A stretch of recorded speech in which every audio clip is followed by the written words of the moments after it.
கொடுத்து நிம்மதியா படு. உன் நாட்டை உலகத்தின் தலை சிறந்த நாடாக மாத்தி காட்டுவேன். இந்த கருணாநிதி, ஜெயலலிதா, இந்த எம்ஜிஆரை பார்த்து அரசியல் செய்ய வந்த மகன் இல்ல. நான் வீழ்ந்தாலும் என் இனம் எழுந்தால் போதும், நான் செத்தாலும் என் இனம் வாழ்ந்தால் போதும் என்று நின்ற வீர மரவன் பிரபாகரனி வழித்தளத்தில் வந்த பிள்ளைகள் நாங்கள். அதை கவனித்து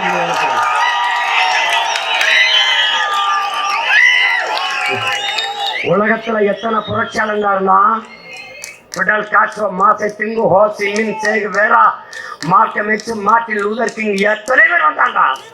எல்லாரும் வரலாற்றையும் வாசித்து நேசித்து சுவாசித்து நின்ற நம் தலைவன் பிரபாகரன் இந்திய பெருநிலத்தின் மாபெரும் வீரன் சுபாஷ் சந்திர போஸைத்தான் தன்னுடைய குருவாக, ஆசானாக, முன்னத்தி ஏறாக ஏற்றுக்கொண்டு சுபாஷ் இஸ் மை லீடர், சுபாஷ் இஸ் மை ஆசான், மை டீச்சர் அப்படி ஏத்துக்கு நின்னவன்டா நம் தலைவன்.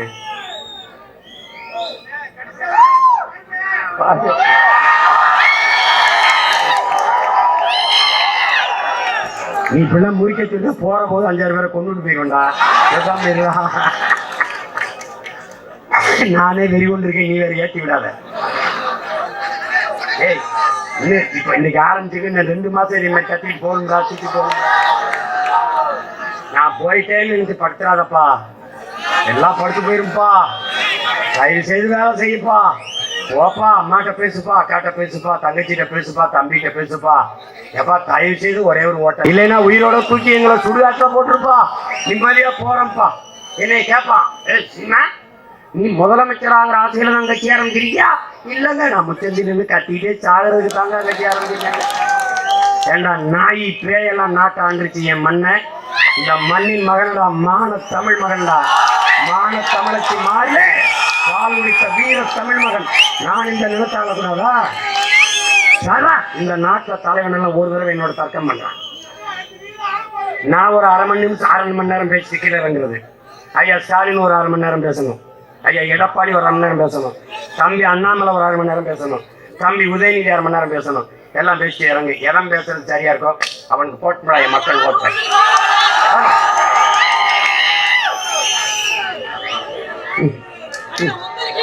எங்களுக்கு ஒரு கோட்பாடு இருக்கு. நல்லாண்மை என்பது ஒருவனுக்கு தான் பிறந்த இல்லாண்மையாக்கி கொள்ளல். எங்க மூதாதை வள்ளுவ பெருமகனா தந்தர்லிய மறைமொழியிலே நல்லாண்மை என்பது ஒருவனுக்கு தான் பிறந்த இல்லாண்மையாக்கி கொள்ளல். இந்த வாரா நாட்டையும் வீட்டையும் நீ ஆள்ற மாதிரி பார்த்துக்கிறதா ஆண்மை உள்ள ஆண்மகனுக்கு அழகுன்ற. நாங்க ஆண் மக்களா இல்லை என்பார். எங்கள் திருநாட்டில் எங்கள் நல்லாட்சி, ஆட்சின்னு சொல்லடா. என் தாத்தன் பாவேந்தன் பாரதிதாசன் நல்லாட்சிங்கிறான். பொங்கிடுக வாய்மை பொழிந்திடுக என்றே நீ செங்கதில் பூசியால் பொன்னள்ளி பூசிய கங்குல் நிகழ்த்த கருங்குயிலே கூவாயோ என்கிறான். செந்தமிழை செந்தமிழ் நாட்டை சிறமிக்க நந்தமிழ் உள்ளத்தில் வையம் நடுங்கும் வந்தடல் ஒன்று விரைந்து வளர்ந்ததென்று குந்தி குரலெடுத்து கூவாயோ கருங்குயிலே. அப்படி போறான் பாடுறா. சிங்கத்தின் குகைக்குள் சிறு நரிக்கு இடம் கொடுத்தோம். சிறுநரி யாருன்னு உனக்கு தெரியும், சிங்கம் யாருன்னு உனக்கு தெரியும். சிங்கத்தின் குகைக்குள்ளே சிறு நரிக்கு இடம் கொடுத்தோம். செந்தமிழ் நாட்டின் உரிமை இழந்தோம். பொங்கும் உணர்வில் எழுந்தமிழ் அரசு போர் தொடங்கிட்டு கொட்டடா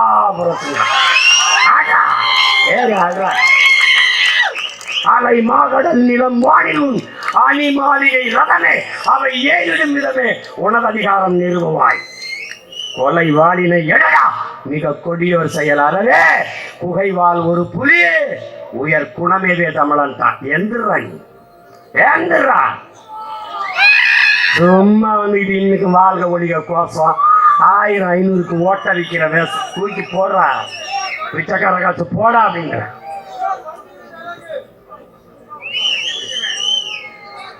அடிச்சு விட அண்ணன் இருக்கேன் கூட.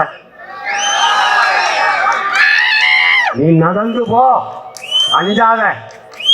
வெயில்ல வெளிச்சத்தில் நடக்கும், திரும்பி பாரு. நிழல் நான் தான், உன் நிழல் இல்லை, ஏன் நிழல் தான். இருட்டுல போறியாடா, உன் நிழல் உனக்கு தெரியலையா? நம்புடா, அப்ப கூட உன் பின்னாடி நான் வருவேன்டா. வரும். கருப்பு பிடிச்சா விடாதம்பா, இந்த கருப்பு நீ விட்டாலும் விடாது. கூடவே இருப்பேன். தைரியமா இரு, தூக்கி போடு. நீ தேவரா வீடு அது அங்க, தேவேந்திரா வீடு அங்க. அண்ணன் வேணுமா இங்க வா. யாருன்னு கேட்டா திமிரி சொல்லு, நான் தமிழன் சொல்றான். முறுக்கறி நின்றான். உனக்கு பயமா இருக்காடா, போடா. பாட்டன் பூலித்தேவன் கோட்டைக்கு போடா. ரொம்ப பயமா இருக்கா, போடா. சுந்தரலிங்க நினைவிடத்துக்கு போடா. போடா. தீரன் சின்னமலை போய் கும்பிடுறான். போடா. பாட்டி வேலுநாச்சியர் போடா. மருதுவண்டியில் போடா. குட்டி சேரு மாதிரி கோட்டை வச்சிருக்கான்னு நினைக்கிறியாடா? கும்பிடுற இடத்த உங்க அண்ணன் வந்து கட்டுறா. கண்ட காவாலி கோயிலுக்கு கடற்கரையில கல்லறை 2 கோடி இருக்கும் போது என் பாட்டை முப்பாடு கட்ட மாட்டாங்களா? Don't worry, be happy. I am always with you. Don't worry.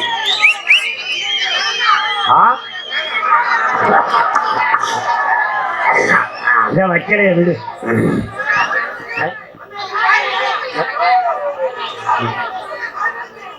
வைக்க மாட்டான்.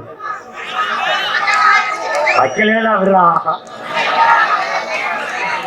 ஏண்டா மொத்த சமாதியில உடைப்பீங்கன்னு பேனா மாட்டேன். நான் உடைக்க போறது நான் இருப்பேன், உடைக்க போறது நீ தான். வந்து வண்டியில் ஏறி உடைக்கும் போது உடைக்கிறாங்கன்னு நான் ஸ்டெர்லைட்டுக்கு எதிராக போராடும் போது 15 பேரை சுற்றில நீ வா, நான் உடைக்கும் போது போராடு. நீ என்ன செய்தியோ ராஜா, அதை நானும் செய்வேன். நீ என்ன சட்டம் தன் கடமையை செய்வேன்னு கேட்பாங்க. என்ன சட்டம் தன் கடமையை செய்யும்? அதை ஆழ்ந்து தமிழ்நாடு அரசு கவனத்தில் எடுத்துக்கிறது. இந்த செயலை, கொடுஞ்செயலை அரசு கண்டிக்கிறது. குற்றச்செயலில் ஈடுபட்டவர்கள் உடனடியாக நடவடிக்கை எடுக்கப்படுவார்கள், தண்டிக்கப்படுவார்கள். ஓகே, போயிட்டு வரேன். இதைத்தாண்டா 60 வருஷமா எங்கிட்ட பேசுகிறீங்க. அந்த வசனம் நல்லா மனப்பாடம் ஆயிடுச்சு. அதே திருப்பி உங்ககிட்ட ஒரு பேசி விட்டு போறோம். என்னது எங்கே கேட்ட வசனமா இருக்க? ஆனா படுவாங்க. நீ பேசினதான் 60 வருஷம் தான் நீங்க பேசினதான். தம்பி ஆளுக சின்ன சின்ன ஆளுக தம்பி, வேலை ரொம்ப சீரியஸா பண்ணுவோம். சொல்லுவாங்க கடுகு சிறுத்தாலும் காரம் போகாதுன்னு. அது யாரோ சார் இனி இவங்களுக்கு நான் தேவையில்லை, அவங்களே பார்த்துப்பாங்க. அவங்களே பார்த்துப்பாங்க. ரத்தம் ஓடுதுலங்க. அப்படியே அவனுக்கு ஒண்ணு இல்லைங்க. அவன் மேல அப்படி கண்ணன்கிட்டு இருக்க, மேல கொஞ்சம் சாம்பல் பூத்து போச்சு. அதை பூணு ஊதி விட்டு களைச்சி விட்டு எரிஞ்சிருவான். அந்த வேலை தான் பார்த்துக்கிட்டு இருக்கேன். அந்த வேலை தான் பார்த்துருக்கேன். அந்த தீர்களை அதான் புரட்சி தீ. என் உடன் பிறந்தவனே, என் பாசத்திற்குரிய தங்கைகளே, தம்பிகளே, உங்களுக்கு அண்ணன் சொல்றேன் பாரு. ஒண்ணு இல்லடா, புரட்சினா ஒண்ணு இல்லடா. டேய், உங்க அண்ணன் தனி மனிதன் அப்படி போனோம்னாடா விபத்துடா. நம்ம எல்லாரும் சேர்ந்து போனோம்னாடா போக்குவரத்து நிறுத்தம்டா.